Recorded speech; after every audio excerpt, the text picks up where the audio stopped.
گول میز کانفرنس میں علامہ محمد اقبال نے پھر سے الگ ریاست کا مطالبہ سب کے سامنے رکھا، مگر کانگریس برے صغیر کی تقسیم کے کسی فارمولے پر بھی راضی نہیں ہوتی۔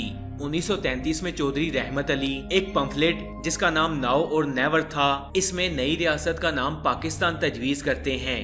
جب الگ ریاست کا کوئی بھی حل نکلتا نظر نہیں آیا تو قائد اعظم مایوس ہو کر لندن چلے جاتے ہیں اور پھر علامہ محمد اقبال کی درخواست پر 1934 میں واپس آتے ہیں اور پھر اپنی ساری زندگی مسلمانوں کی آزادی کے لیے وقف کر دیتے ہیں۔ 1937 میں عام انتخابات منعقد ہوتے ہیں جس میں کانگریس 1585 نشستوں میں سے 707 نشستیں جیت جاتی ہے، جبکہ مسلم لیگ کے حصے میں صرف 106 نشستیں آتی ہیں۔ اس الیکشن کے بعد کانگریس حکومت بناتی ہے اور مسلمان ایک بار پھر سے اپنے حقوق سے محروم ہو جاتے ہیں۔ چنانچہ 1939 میں جب یہ کانگریسی وزارتیں ختم ہوتی ہیں تو مسلم لیگ یوم نجات مناتی ہے۔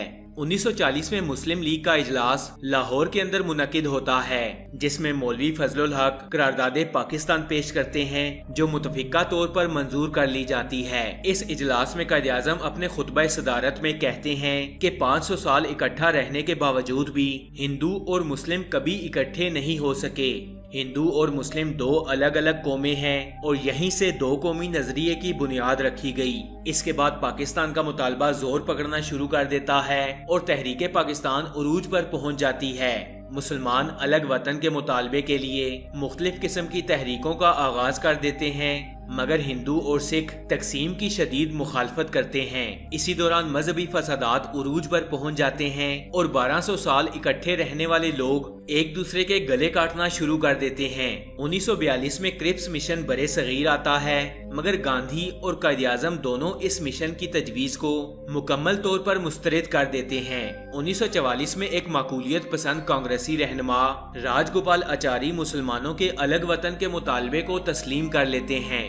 گاندھی جی متحدہ ہندوستان پر اڑ جاتے ہیں، جبکہ قائد اعظم الگ وطن کا مطالبہ جاری رکھتے ہیں۔ اب ہندوؤں اور مسلمانوں کے راستے واضح طور پر الگ الگ ہو چکے ہیں۔ 1945 میں واسرائے ماؤنٹ بیٹن شملہ میں رہنے والے رہنماؤں کی کانفرنس طلب کرتا ہے۔ جواہر لال نہرو ہندوؤں کی نمائندگی کرتے ہیں، ستارہ سنگھ سکھوں کی نمائندگی کرتے ہیں اور یہ دونوں تقسیم کے کسی فارمولے پر بھی تیار نہیں ہیں۔ قائد اعظم مسلمانوں کی نمائندگی کرنے آئے ہیں اور یہ مسلمانوں کی الگ ریاست کے علاوہ کسی بھی سمجھوتے کو ماننے کے لیے تیار نہیں ہیں۔ اس کانگریس میں مسلم وزراء کی نمائندگی پر کانگریس اور مسلم لیگ میں زبردست اختلاف ہو جاتا ہے اور ویور پلان بھی بری طرح ناکام ہو جاتا ہے۔ کانگریس اور لارڈ ویول قائد اعظم کو اس کانفرنس کی ناکامی کا ذمہ دار ٹھہراتے ہیں۔ ویور پلان کی ناکامی کے بعد لارڈ ویول عام انتخابات کا اعلان کرتے ہیں۔ کانگریس متحدہ ہندوستان اور مسلم لیگ پاکستان کے مطالبے کے ساتھ میدان میں اترتی ہے۔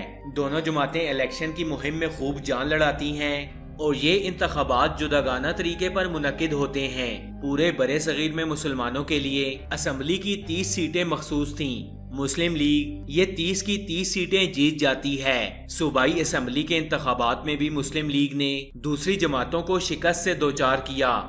1945 اور 46 کے عام انتخابات قائد اعظم کے موقف کی تائید کرتے ہیں اور اب پاکستان کے قیام کی راہ ہموار ہو جاتی ہے۔ 1946 میں کابینہ مشن پلان برے صغیر میں آتا ہے۔ حکومت سازی میں شریک ہونے کے لیے تمام تجاویز کو ماننا بے حد ضروری تھا۔ کانگریس اس پلان پر بہت خوش تھی، مگر مسلم لیگ الیکشن جیتنے کے بعد اس پلان سے کافی مایوس تھی۔ توقع تو یہ کی جا رہی تھی کہ قائد اعظم اس پلان کو ماننے سے انکار کر دیں گے اور مسلم لیگ اس قانون سازی میں حصہ نہیں لے سکے گی، لیکن قائد اعظم نے اس پلان کو منظور کر کے کانگریس کو وردہ حیرت میں ڈال دیا۔ اب کانگریس نے آدھا پلان منظور کیا، حالانکہ عبوری حکومت میں شامل ہونے کے لیے پلان کو مکمل تسلیم کرنا ضروری تھا۔ قائد اعظم کے مطالبے کے باوجود حکومت برطانیہ نے پلان نافذ کرنے سے صاف انکار کر دیا۔ مسلم لیگ اس سے انتہائی مایوس ہوئی اور 16 اگست 1946 میں مسلم لیگ نے یوم راستے اقدام کا اعلان کیا۔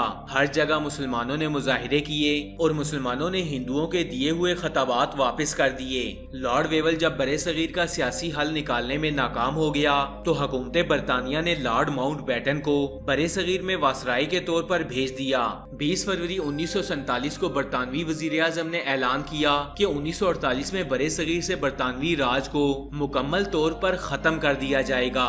اس اعلان کے ساتھ ہی پورے برے صغیر میں فرقہ واریت اور فسادات کے شعلے بھڑکنے لگے۔ 3 جون 1947 کو لارڈ ماؤنٹ بیٹن تقسیم ہند کا اعلان کر دیتا ہے۔ اس منصوبے کے تحت پنجاب اور بنگال کی تقسیم کی جائے گی اور تقسیم کی ذمہ داری ریڈ کلف کے ذمے لگا دی جاتی ہے۔ ریڈ کلف انتہائی متنازع تقسیم کرتا ہے اور نئے بننے والے ملک میں دشمنی کی بنیاد ڈال دیتا ہے۔ حالانکہ برطانوی حکومت نے 1948 میں برطانوی راج ختم کرنے کا کہا تھا، مگر حکومت برطانیہ نے 14 اگست 1947 کو پاکستان اور 15 اگست 1947 کو بھارت کو آزاد کر دیا۔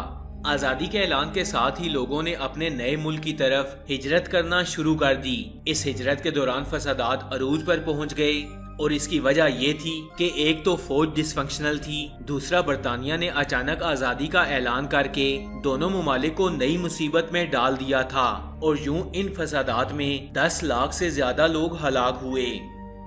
فرینڈز، یہ کہانی تھی برے صغیر پر برطانیہ کے قبضے سے لے کر پاکستان بننے تک کی۔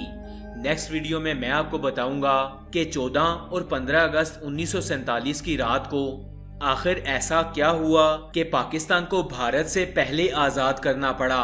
14 اور 15 اگست کی رات کو کیا فیصلے لیے گئے، ان فیصلوں سے ہندوؤں اور مسلمانوں کو کیا نقصان ہوا اور کیا فائدہ ہوا۔ تو اس ویڈیو کا پارٹ 2 دیکھنے کے لیے سٹوری فیکٹس چینل کو سبسکرائب کر لیں اور ساتھ میں لگے بیل آئیکن کو بھی پریس کریں تاکہ مزید آنے والی ایسی انفارمیٹیو ویڈیوز کا نوٹیفیکیشن آپ کو مل سکے۔ میں ملوں گا آپ سے اگلی ویڈیو میں، تب تک کے لیے اللہ حافظ۔